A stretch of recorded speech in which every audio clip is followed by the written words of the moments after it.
क्या आप हड्डी जोड़ या कैंसर जैसी गंभीर बीमारी से परेशान हैं? तो अब निराश ना हो। रीवा के आरोग्यम कैंसर एवं ऑर्थो केयर सेंटर में पाइए सटीक इलाज।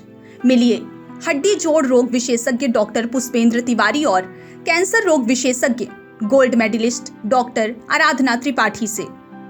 हमारा पता है श्याम कॉम्प्लेक्स, नया बस स्टैंड, रीवा। मध्य प्रदेश में सरकारी अधिकारियों और कर्मचारियों से जुड़ी एक बड़ी प्रशासनिक गड़बड़ी सामने आई है। सामान्य प्रशासन विभाग यानी जीएडी के इस पदोन्नति नियमों को लागू करने में हुई चूक के कारण हजारों अधिकारियों और कर्मचारियों पर डिमोशन का खतरा मंडरा रहा है। विशेषज्ञों का कहना है कि यदि समय रहते नियमों में संशोधन नहीं किया गया तो वर्षों से प्रभारी पदों पर काम कर रहे कई अधिकारी नियमित पदोन्नति से वंचित रह जाएंगे। दूसरी ओर प्रदेश में साइबर ठगी का नया तरीका भी सामने आया, जिसे बॉक्स स्कैम नाम दिया गया। राज्य साइबर सेल ने इसे लेकर लोगों को सतर्क रहने की सलाह दी है। दरअसल मध्य प्रदेश पदोन्नति नियम 2025 के तहत विभागीय पदोन्नति समिति की प्रक्रिया वर्ष 2025 से शुरू होनी थी, लेकिन पदोन्नति से जुड़े मामलों के न्यायालय में लंबित रहने के कारण यह प्रक्रिया समय पर शुरू नहीं हो सकी। अब वर्ष 2026 में पदोन्नतियां शुरू की जा रही हैं, लेकिन विभाग अभी भी 31 दिसंबर 2025 की रिक्तियों के आधार पर ही डीपीसी कर रहे हैं। समस्या यह है कि सामान्य प्रशासन विभाग ने बदलती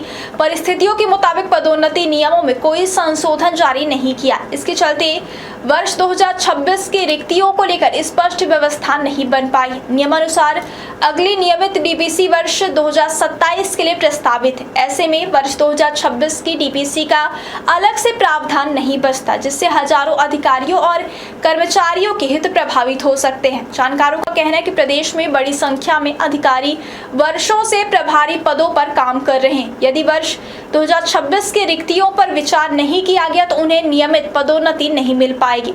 इसके उलट कई मामलों में उन्हें अपने मूल पद पर वापस भेजना पड़ सकता है, जिससे डिमोशन जैसी स्थिति बन सकती है। इसका सीधा असर अधिकारियों के मनोबल पर पड़ेगा।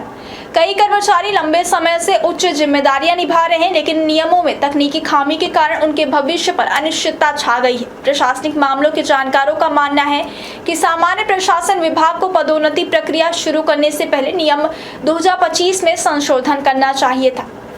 सुझाव दिया जा रहा है कि एक विशेष डीपीसी आयोजित कर 31 दिसंबर 2025 के साथ साथ 31 दिसंबर 2026 तक की सभी रिक्तियां पर एक साथ विचार किया जाए। इसके बाद सितंबर या अक्टूबर 2026 में वर्ष 2027 की रिक्तियों के लिए नियमित डीपीसी आयोजित की जा सकती थी।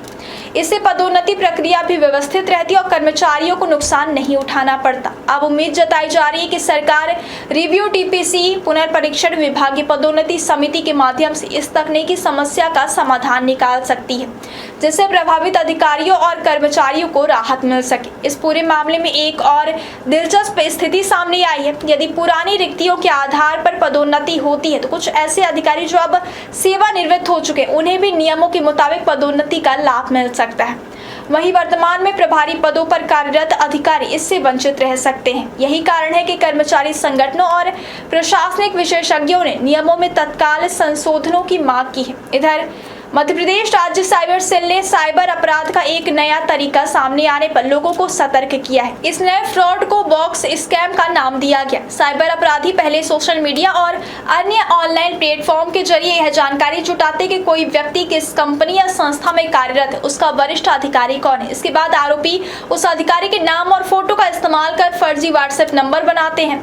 ठग कर्मचारी को संदेश भेजते कि यह उनका नया मोबाइल नंबर है और इसे सेव कर ले। शुरुआत में वे सामान्य बातचीत कर भरोसा जीतते हैं। कुछ दिनों बाद किसी जरूरी भुगतान, गिफ्ट कार्ड खरीदने, बैंक ट्रांसफर करने या फिर किसी लिंक पर क्लिक करने का दबाव बनाते हैं। कई मामलों में कर्मचारी अपने वरिष्ठ अधिकारी का संदेश समझकर बिना पुष्टि के पैसे ट्रांसफर कर देते हैं और ठगी का शिकार हो जाते हैं।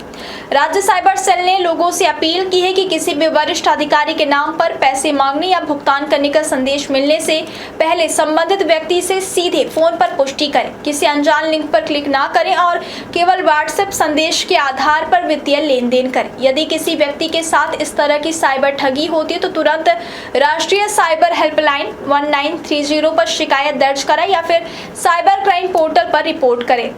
प्रशासनिक पदोन्नति विवाद और बढ़ते साइबर अपराध दोनों ही मामलों ने मध्य प्रदेश में चिंता बढ़ा दी। एक ओर हजारों सरकारी कर्मचारियों का भविष्य नियमों की तकनीकी खामी पर अटका तो दूसरी ओर डिजिटल ठगी के नए तरीके लोगों के लिए चुनौती बनकर सामने आए हैं।